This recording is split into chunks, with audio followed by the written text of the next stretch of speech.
Hi friends, मैं परिंदर खारी। Friends, आज की हमारी गेम मोहम्मद यूसुफ जी की वीडियो सजेशन है और जो गेम उन्होंने सजेस्ट किया है फ्रेंड्स वो है सन 2016 की Magnus Carlsen versus सर्गी Kraken.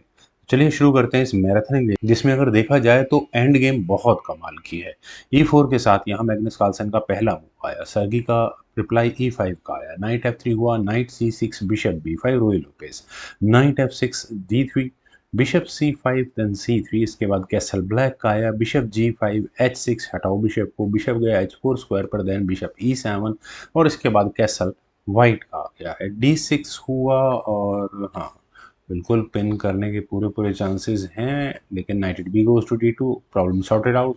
Night H5 और यहाँ से बिशप एक्सचेंज आस्किंग है पहले तो बिशप को ये, तो बिशप एक्सचेंज यहाँ मैग्नस ने की है, bishop takes E7, queen takes E7,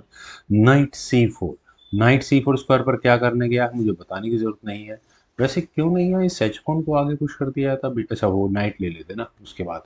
खैर नाइट F4 फाइनली सर्गी ने किया, नाइट E3, क्वीन गई F6 स्क्वायर पर, देन खेला गया G3, किसी भी थ्रेट को नहीं टॉलरेट किया जाएगा, नाइट से चेक आई, किंग गया H1 स्क्वायर पर, देन हुआ नाइट E7, बिशप C4 तो C6 ब्लैक का मूव आया, देन बिशप गया B3 स्क्वायर पर, नाइट G6 और नाइट कहाँ जाएगा यार,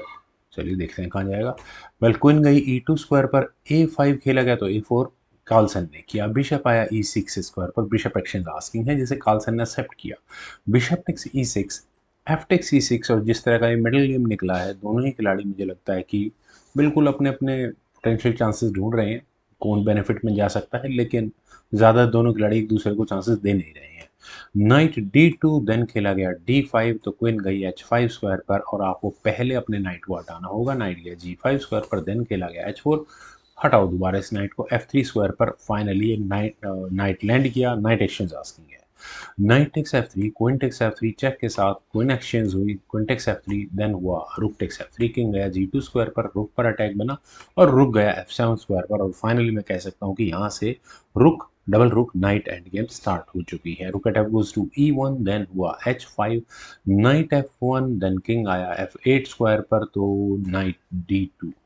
जो भी प्रॉब्लम आनी है अब थोड़ा गेम का फोकस F2 पॉइंट पर रहना है क्योंकि ब्लैक के पास यहाँ F5 डेफिनेटली ओपन है, किंग E7 देन रुक आया E2 स्क्वायर पर, king D6 then night F3,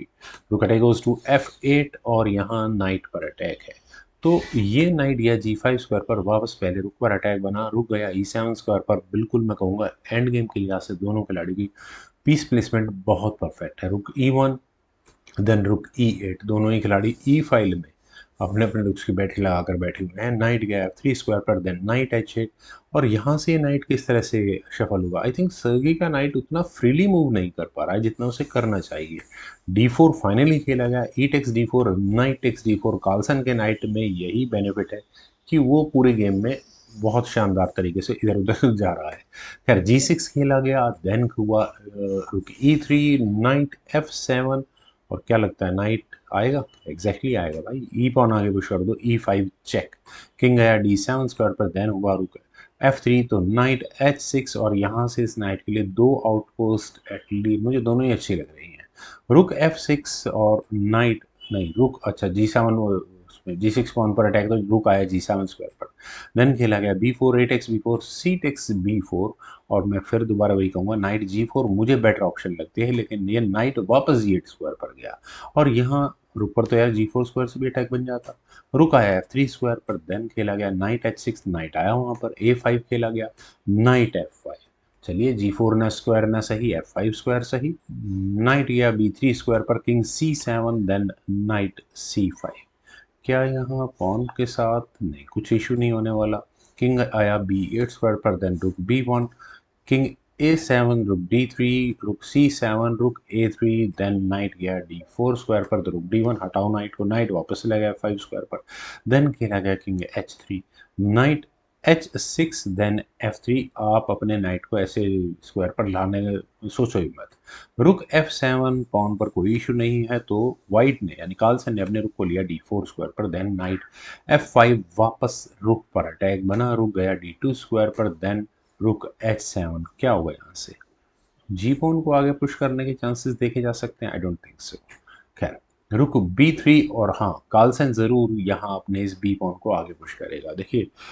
कहीं न सर्गी थोड़ा डिफेंडिंग पोज़ीशन पर है। व्हाइट का स्पेस आप देखिए, पॉन्स कितने एडवांस हो चुके हैं। नाइट उतना फ्रीली मूव नहीं कर पा रहा है, जितनी अच्छी पोज़ीशंस यहाँ व्हाइट के नाइट के पास हैं। रुक E7 देन रुक eight D goes to D3, रुक H8, रुक के B7 स्क्वायर पर रुक H7, देन B5 फाइनली खेला गया काफ़ी देर की वेट के बाद। C takes B5, rook takes B5 then आया D4 का मूव। देखिए पॉन पुश ठीक है कर लिया, लेकिन इतना स्ट्रॉन्ग है नहीं यहाँ पर। रुक B6, क्या नाइट यहाँ अपनी नहीं है, पॉन का कौन डिफेंस करेगा फिर। रुक आया C7 स्क्वायर पर, आप यहाँ नाइट पर कैसे डिफेंस कर सकते हैं। नाइट पर अटैक है तो आपको करना पड़ेगा नाइट टेक्स C6, लेकिन यहाँ सर्गी ने अपने रुक को लिया C3 स्क्वायर पर, थोड़ा ब्रिदर लेने की कोशिश की, कोई फायदा नहीं। नाइट गया F4 स्क्वायर पर, रुक C7। फ्रेंड्स रुक C7 के बाद कम से कम यहाँ आप इस पॉन को तो भूल ही चुके हैं। मेरे ख्याल से रुक टेक G6 डायरेक्टली कर लेना चाहिए था, कोई प्रॉब्लम नहीं है कार्लसन की गेम में, लेकिन कार्लसन ने यहाँ अपने नाइट को D5 स्क्वायर पर ले जाकर थोड़े अलग अंदाज में मटेरियल एक्शंस को अंजाम दिया। Rook takes D3, knight takes C7, king आया B8 स्क्वायर पर, देन हुआ नाइट B5 और अगले आगे जाकर आप यहाँ नॉट एग्जैक्टली चेकमेट की थ्रेट, बहुत मूव्स हैं in between. King C8 sorry पहले ही ब्लैक ने कर लिया है। रुक takes G6, rook takes F3, pawn exchange हुए। किंग गया B2 स्क्वायर पर, रुक पर अटैक है, रुक गया B3 स्क्वायर पर नाइट, तो नाइट साइड चेक। किंग अच्छा एक्सचेंज ही हो गया सीधा सीधा। Knight takes D6, rook takes D6, then यहाँ पर देखिए किंग C7, खैर अब ज़्यादा फर्क पड़ता नहीं है। आप यहाँ इस पॉन का कैसे, क्या ये पॉन आगे पुश कर सकते थे, लेकिन उसके बाद वाइट अपने पॉन को आगे भगा देगा। खैर यहाँ रुक E3 को चुना गया, देन E6, पॉन का डिफेंस हो गया। दोनों में से किसी का पॉन अब नहीं निकलने वाला आगे। खैर किंग C7, तो rook takes D4, rook takes C6 किया गया, देन रुक D5 और कार्लसन को यहाँ पहले मौका मिला अटैक लगाने का। रुक H6, डिफेंस बहुत मजबूत नहीं है क्योंकि अब बाकी का काम किंग कर लेगा। आपके यहाँ इस पॉन के मतलब ब्लैक के पॉइंट ऑफ व्यू से बोल रहा हूँ, पॉन के बाद कितने स्क्वायर्स हैं, 3 स्क्वायर्स हैं। यानी कि अगर वाइट अपने किंग को किसी भी तरह से यहाँ इस G7 स्क्वायर पर लेकर आ गया, तो आपके रुक के लिए जाने के लिए कोई मतलब इस पॉन का डिफेंस कर ही नहीं पाएगा, और वही हुआ भी गेम में। King F3, king B8, king F4, king A7,